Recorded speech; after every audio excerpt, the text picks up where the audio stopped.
നാടകവണ്ടി മറിഞ്ഞ് രണ്ട് അഭിനേത്രികൾ മരിച്ച കാര്യം പ്രേക്ഷകർക്ക് അറിയാം. അതിലൊരു നടിയുടെ ജീവിതം ദുരന്തങ്ങൾ വേട്ടയാടിയ ജീവിതമായിരുന്നു എന്ന് ഞങ്ങളുടെ പ്രതിനിധി റിപ്പോർട്ട് ചെയ്യുന്നു. ഒടുവിൽ കണ്ണീർ കഥ പോലെ ആ ജീവിതം അങ്ങനെ അവസാനിച്ചു. നാടകത്തെ ജീവശ്വാസം പോലെ കൊണ്ടു നടന്നവൾക്ക് സർക്കാർ പ്രഖ്യാപിച്ച ധനസഹായം പര്യാപ്തമല്ലെന്നാണ് ജെസ്സി മോഹൻ്റെ മകൾ സ്വാതി 24 പറഞ്ഞത്. സ്വന്തമായൊരു വീട് എന്ന സ്വപ്നം ബാക്കിയാക്കിയാണ് ജെസ്സി മോഹനൻ യാത്രയായത്.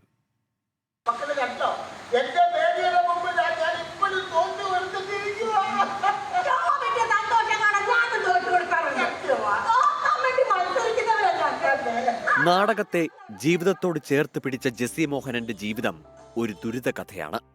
ആയുസ്സിന്റെ ഭൂരിഭാഗം ദമ്പതികളായ തേവലക്കര മോഹനനും ജെസ്സി മോഹനനും സമർപ്പിച്ചത് നാടകത്തിനായി. മരണാനന്തരവും അർഹിക്കുന്ന പരിഗണന ഈ കലാകാരിക്ക് ലഭിച്ചില്ലെന്നാണ് പരാതി. സർക്കാർ നൽകിയ 25,000 രൂപ നാടകം വേദിയിലെത്തിക്കാനെടുത്ത കടം വീട്ടാൻ പോലും തികയില്ലെന്ന് മകൾ സ്വാതി മോഹൻ 24നോട്. സർക്കാർ നൽകിയ സാമ്പത്തിക സഹായം ഞങ്ങൾക്ക് 25,000 രൂപ തന്നിട്ടുണ്ട്. പക്ഷേ ഞങ്ങളുടെ ഇപ്പോഴത്തെ അവസ്ഥയിൽ ഞങ്ങൾക്കതൊന്നും ആകുന്നില്ല. കാരണം ഞങ്ങളിപ്പോൾ 14 വർഷമായിട്ട് ഓച്ചിറയിൽ വാടക വീടുകൾ മാറി മാറി താമസിച്ചുകൊണ്ടിരിക്കുകയാണ്.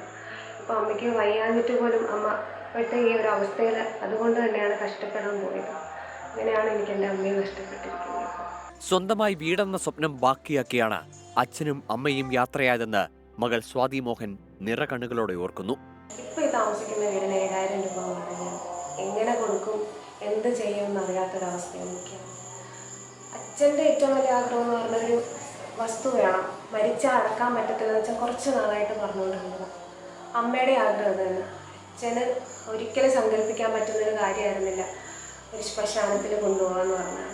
സർക്കാർ നൽകിയ തുക അപര്യാപ്തമെന്ന് കാട്ടി CR മഹേഷ് MLA മുഖ്യമന്ത്രിക്ക് കത്ത് നൽകി. 10 ലക്ഷം രൂപ മരിച്ചവരുടെ ബന്ധുക്കൾക്ക് നൽകണമെന്നും CR മഹേഷ് MLA ആവശ്യപ്പെട്ടു.